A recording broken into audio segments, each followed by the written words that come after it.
All right, now to an update on the story we first brought you last night on 2 News at 10. 65-year-old Mauricio Rojo was killed while riding a motorcycle in Taylorsville. Now, the suspect took off and then allegedly switched vehicles before he was caught. A witness following him to Murray, and police arrested him there. Chief investigative reporter Wendy Halloran tonight finding out this is far from the first time this accused drunk driver has been arrested. Wendy.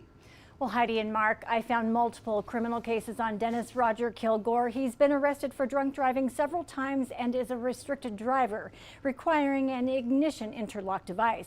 There are multiple convictions for not having the interlock device, all this time spanning years. His record clearly shows prosecutors and judges have cut him a break over and over again, dismissing charges as he complied with treatment. Dennis Roger Kilgore has a history of drunk driving. His most recent conviction, August 4th, 2023. He pled guilty to DUI, his second offense in 10 years. In 2021, he was driving 95 miles per hour in a 65 mile per hour zone. The West Jordan police officer found an open bottle of vodka in his car.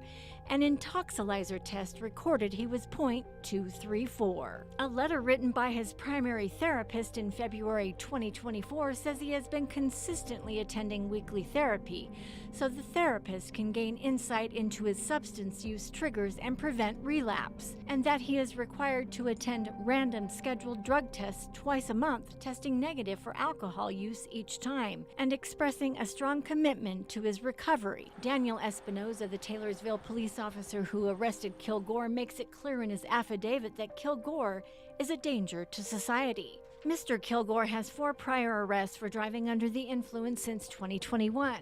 Dennis's driver's license status is currently revoked alcohol offense, and he is an alcohol-restricted driver and requires an ignition interlock device in his vehicle, which was not located, and has shown a blatant disregard for his inability to drive and continues to drive under the influence. This is very painful. This brings back tragic memories for Glendon Mitchell. He's a grandfather of Eli Mitchell, a 13-year-old who was killed by a repeat drunk driver in 2022. Many in our victim circles have been victimized by repeat offenders, and so it just opens up another wound in our hearts knowing there's another family like the Mitchells. State Representative Steve Ellison. We still have an unacceptably high number of people driving impaired.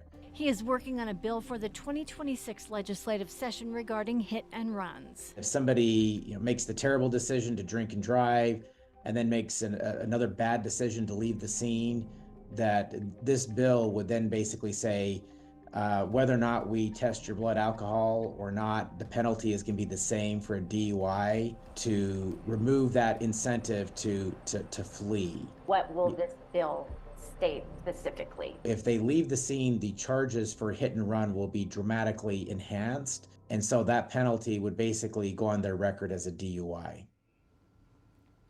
Kilgore, who is 48 years old, has not been formally charged yet, but was booked into the Salt Lake County Jail on automobile homicide, failure to remain at an accident involving death, failure to remain at an accident involving injury, driving on a revoked license, being an alcohol-restricted driver, and driving without an ignition interlock device.